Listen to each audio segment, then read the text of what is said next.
हमारा देश कैसा है? वैसा ही जैसा आप छोड़ के गए थे। यानी कि हम अभी भी अंग्रेजों के गुलाम हैं? नहीं, अंग्रेजों से तो हमें 1947 में ही आजादी मिल गई थी। अच्छा, तो अब तो हमारे अपने लोग देश चलाते होंगे ना? हाँ, तब तो देश काफी आगे बढ़ गया होगा। जब हमारे अपने लोग देश चला रहे हैं तो गरीबी और भ्रष्टाचार का तो नाम ही नहीं होगा। सबको बराबर हक दिया जाता होगा, किसानों और मजदूरों का अच्छा ध्यान रखा जाता होगा ना? नहीं, ऐसा तो कुछ नहीं है। तो कैसा है बताना मुझे। कैसे हमारे अपने नेता, हमारे आजाद भारत के नेता, 100 साल हो गए मुझे गए हुए, बताना। हमारे अपने नेता वो तो अपनी जेबें भरने में लगे हुए हैं।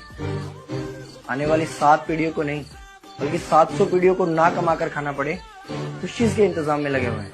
तो तुम लोग क्या कर रहे हो और हमारे देश का युवा क्या कर रहा है? हम लोग तो इंस्टाग्राम पर रील्स देखने में बिजी हैं।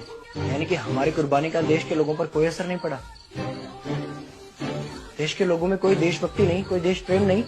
नहीं, ऐसा नहीं है। आपके लिए और देश के लिए बहुत प्रेम है भारत के लोगों के दिलों में। हर 15 अगस्त और 26 जनवरी को तिरंगा फहराते हैं, पूरे जोश के साथ भारत माता की जय बोलते हैं और आपकी डीपी भी लगाते हैं। और भारत और पाकिस्तान के क्रिकेट मैच के दौरान तो हमारी देशभक्ति पीक पर होती है।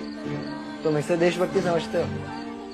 तो फिर क्या है देशभक्ति? अगर तुम्हारी देशभक्ति समाज को सुधारने में, गरीबों को अच्छी शिक्षा या बराबर का हक नहीं दिलाती तो कोई काम की नहीं है तुम्हारी देशभक्ति।